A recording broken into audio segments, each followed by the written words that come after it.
Hey everyone, thanks for joining my talk about a tool that I developed that hopefully addresses a need that I saw in the Terraform ecosystem. I'm Ned Bellavance, and this is about TerraHash. So, what is it?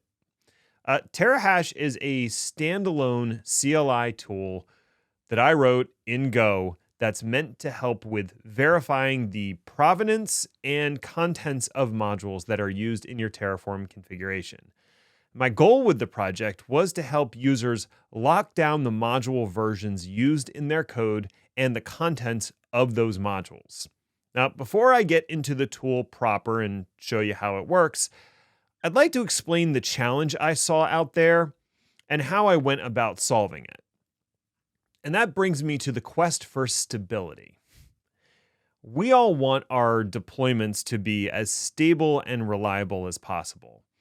Infrastructure surprises are never fun. And since we're all using code to deploy and manage our infrastructure, what we're aiming to do is reduce the number of surprises that we're subjected to. Some of those surprises are not under our control. They're out of our hands. Services like Azure Active Directory or Amazon S3, they have outages. They go down. DNS records can be pointed to the wrong thing. In fact, I think that was the cause of at least one of those service outages. And BGP routes can get sent to some poor ISP in Pennsylvania that gets completely overloaded. As a totally random example, actually, it's a pretty fun, interesting story. I won't say fun, an interesting story if you want to dig into it.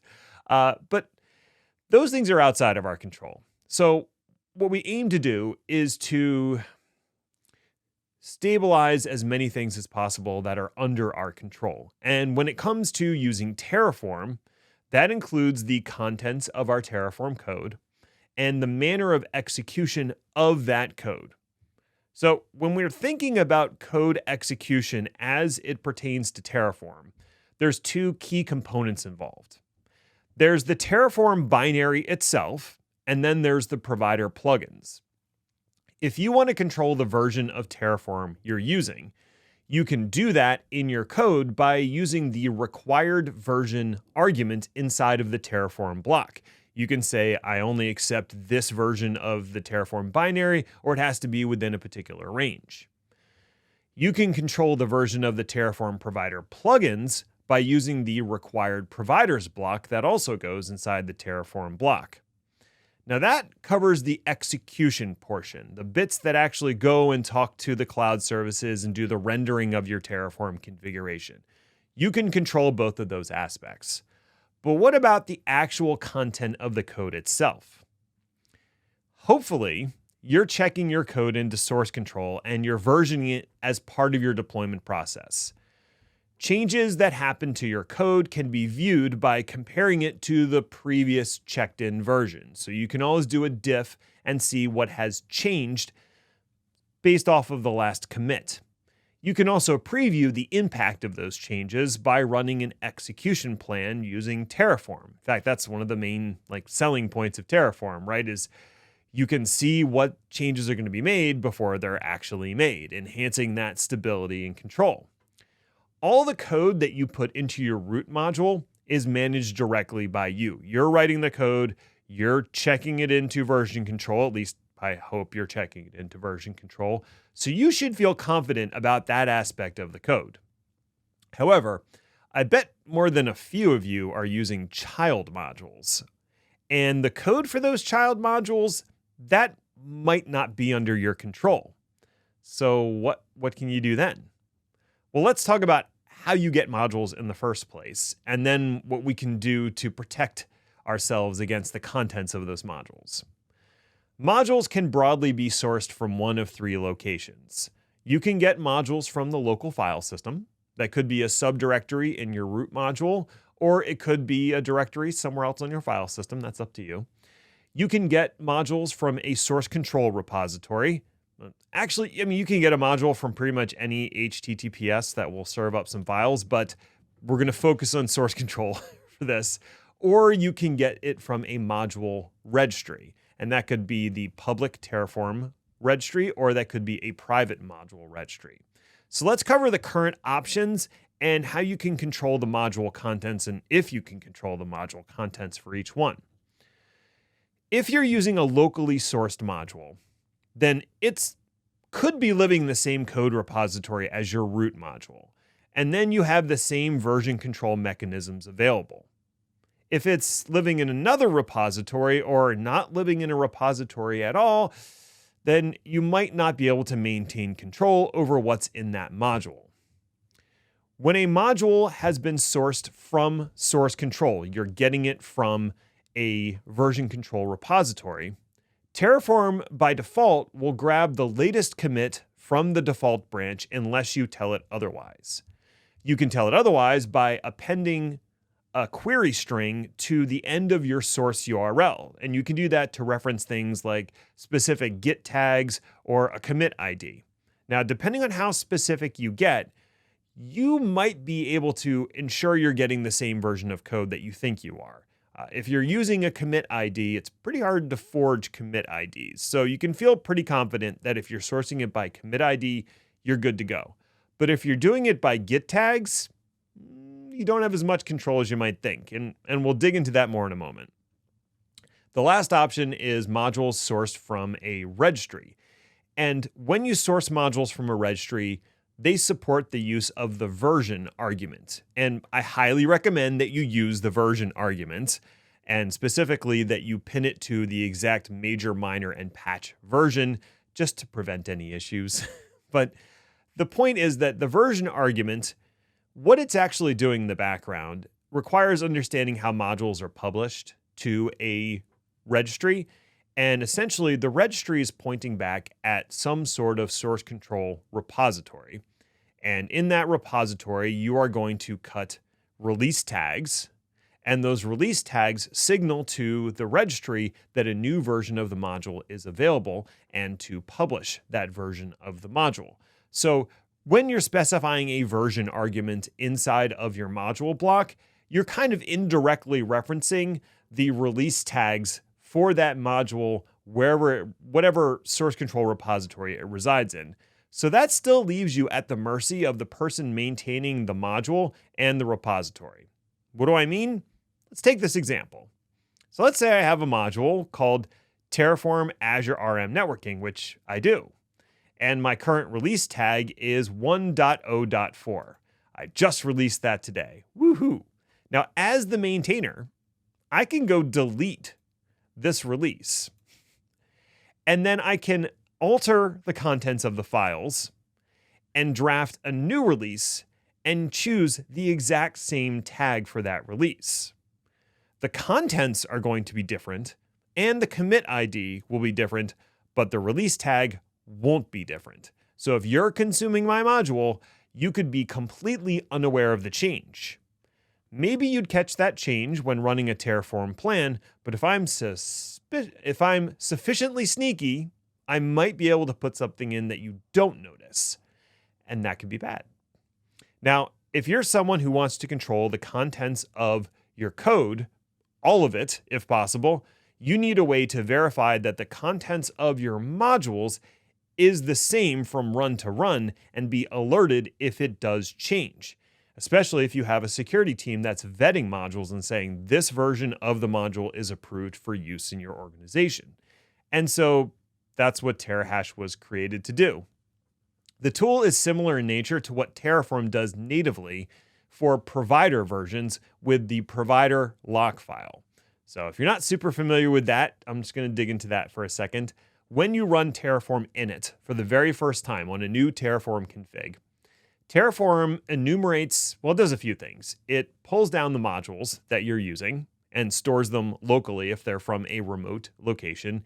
It initializes the state backend, and then it looks at all the providers that are used by your root module and those child modules that you're using, and it goes and grabs the latest version of the providers that meet the requirements of your version constraints. When it does that, once it has those provider plugins, Terraform creates a file called .terraform.lock.hcl, and that contains each provider used by the configuration, including the version constraint, and the hash of the provider. The hash is used to verify that the hash of the plugin matches the hash published by the registry for a given release, and that helps to ensure that the local plugin hasn't been tampered with or nothing's gone wrong with its checksum in transit. Now, the big idea here, is that you take this Terraform provider lock file and check it into source control along with the rest of your Terraform code. When an automation system or another team member pulls the code down and runs Terraform in it, Terraform will find that lock file and it will use the exact versions of the provider plugins that are recorded in that file. Terraform won't use a newer version of the plugin, and if a maintainer of the plugin tried to sneak in an altered version under the same number of the provider, the hashes would no longer line up and Terraform would throw an error. So if somehow the maintainer of a particular provider plugin was compromised and someone tried to sneak in some weird code in there, that would be caught by the fact that the hashes no longer line up. So if you have a security team that is verifying providers and approving them and specific versions of them, you have a protection mechanism there. The other idea behind that is that you get a consistent experience because everybody who's running the Terraform code is using the same provider plugins everywhere. TerraHash is meant to provide similar functionality to the provider lock file, but for modules. So let's jump into a demo and see how this thing works. In my demo environment, I have a Terraform configuration that uses the Azure RM provider and 3 modules. The first module uses the Azure VNet module to create an Azure virtual network. Kind of obvious, right? It's sourced from the Terraform public registry, and it's pinned to a specific version. In this case, it is pinned to version 4.0.0. The second module block I have in my configuration is sourced from a local location. It's using a module that's in the subdirectory modules/server. And there's no version because local modules don't support versioning. The third module is sourced directly from GitHub, and it's using a release tag. So this is actually the label module from Cloud Posse, but rather than grabbing it from the Terraform registry, I'm grabbing it directly from the source repository where it exists. And I'm using this ref equals tags/o.24.0 to get that specific release of this module. And then the rest of the arguments are just the arguments you need for that module. Now, I'll start by pulling up the terminal, and I'm going to run Terraform init to initialize my configuration. This is going to create a few things in my file structure. It creates a .terraform directory, and it also creates the lock file over on the left. Let's explore what happens with the .terraform directory. Inside the .terraform directory, there's now a modules directory, and inside of there is a modules.json file. So let me hide the terminal, and I'm going to prettify this JSON because it's pretty hard to read in that format. All right, there we go. So this module file has a reference to each module in the configuration, including the root module, and it records the key, which is the module block name, as well as the source and the directory, and if versioning is supported, it also includes the version.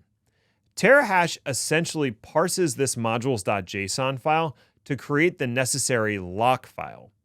Now, the root module is ignored since we control that code and don't need a hash for it. Although, if you'd like to include the root module as an option, you could file an issue. By default, TerraHash will process all the other modules, including the local and remotely sourced modules. So I'm going to pull up the terminal, and before I run any specific commands, I'll simply run TerraHash by itself. When you do that, it will print out how you can use TerraHash along with the available commands. Now I'm going to run TerraHash version to see what the current version is. And right now it's 0.1.0. If you look at the available commands, there's 3 commands that I want to pull your attention to. The first is init. Init does kind of what Terraform init does. It is what actually creates the mod lock file if one doesn't already exist. So it's the first thing you're going to run when you want to run TerraHash. The second is check. Check determines if the lock file matches the configuration. And then the upgrade command will update the contents of the lock file to match what's in your configuration. And it requires approval to do so. So the first step in our process is to actually create the lock file. And I'm going to do that by running TerraHash init. So let me clear out this view and run TerraHash init. There we go. It has given me some output in the terminal. It tells me that it found 3 different modules. And then it also lists out some information in a table, which is a little hard to read when we're zoomed in this much. But if you zoom out a little, the table does line up a little bit nicer. And then down at the bottom, it provides a summary of what it did. It added 3 modules to the lock file.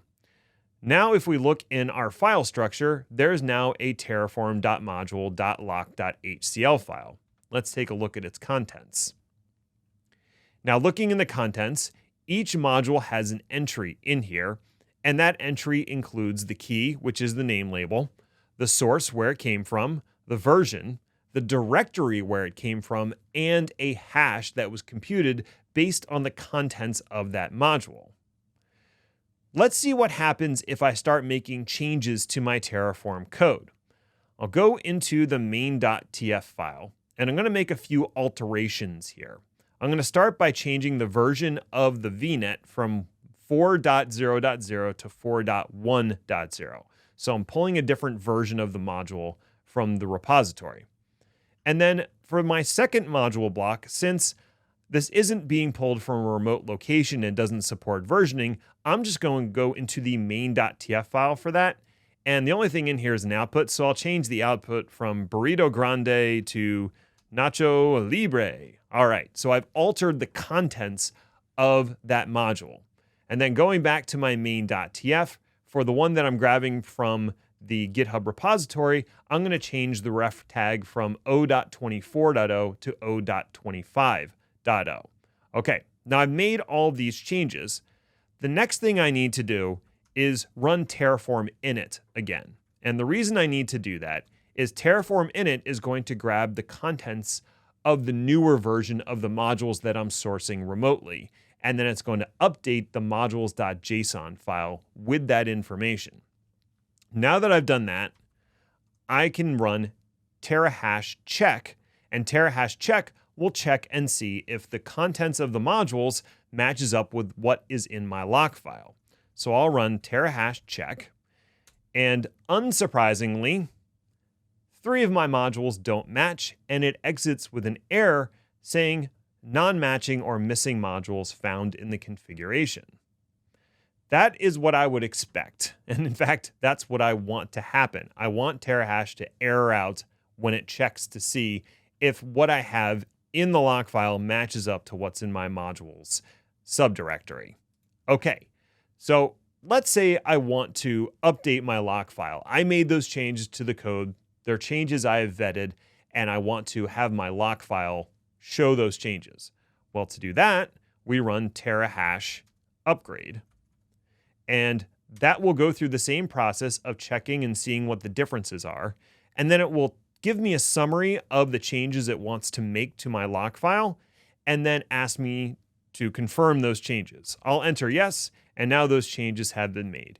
You can also skip the prompt by adding the auto approve flag if you'd like, just like you do with Terraform. If I now run TerraHash check again, I'll do that now. Now it comes back that all modules match and it does not error out. It exits gracefully, and that's what I would expect. So how would I implement this in an automation scenario? Here's how I see it. You would still develop your configuration locally like you usually do. Then before checking your code into source control, you would run TerraHash init, assuming that you don't have an existing module lock file. You'd run TerraHash init to create that module lock file, and then you would check that file into source control with the rest of your code. In your automation pipeline, After you probably have a pretty standard automation pipeline, and one of the first things it probably does is grab the contents of your repository and then run Terraform in it. You would keep that part just as it is now, but then after init completes, you would have TerraHash check run, and then TerraHash check will see if there's any differences in the module contents versus the module lock file. If differences are detected, then TerraHash will error out, and you can choose to halt the deployment process or add a warning of some kind to your pipeline, whatever makes the most sense for you. If no differences are found, then the pipeline continues unabated. When you want to upgrade the version of a module or the contents of one of your local modules, locally you'll run TerraHash upgrade after you've made your code changes, and then you will commit that updated module lock file into source control along with whatever changes you made to your code. That's pretty much it. It's fairly straightforward. You've now asserted control over the module code that was previously outside of your purview. That protects you against other people making unmanaged or unwanted changes. Some of you might be wondering, that's a pretty cool idea, Ned. Why not integrate this directly into Terraform instead of writing a separate tool? After all, they have the whole provider lock file thing. Why wouldn't you just add this to Terraform? That is a fair question, and I do have a few reasons for that. First and foremost, I just started learning Go like 6 weeks ago, and I really wanted to build something from scratch. The lessons I was learning were fairly abstract. I mean, yeah, I was like making a basic grocery app, that kind of thing. But I wanted to apply it to a tool that I actually would be interested in using and maintaining. So TerraHash was a way of doing that. The other thing is I looked at the code base for Terraform, and now I understand it a little bit more because I've gotten my hooks into Go, but it is still overwhelming. And I just wanted to build something separate that I could understand. The other reason is that getting a new feature into Terraform is not going to be a quick process. It's going to take a while. I would need to open an issue and talk to the maintainers of Terraform, and we'd have to figure out whether this is something that they actually want, how they want to implement it, and then they'd have to dedicate hours to helping me implement that new feature. I'm not saying that HashiCorp wouldn't do it, and maybe someday they will, but it would have required a decent amount of back and forth. And the third reason is that I want my tool to be usable to people who are using Terraform and OpenTofu. And I'm worried that if I contributed the code directly to Terraform, I wouldn't be able to add that same feature and functionality to OpenTofu. And so thus we have a separate tiny tool that does one thing, I hope, pretty well. So what's the current status? Right now, I just released version 0.1.0 of the tool, like a week ago. So hopefully that gives you an idea of how mature or immature the project is. It absolutely does what it says on the tin. It will create that module lock file and check the contents of your modules against that lock file. It does what it says. But I think there's a lot of room for small improvements here and there in terms of usability and features.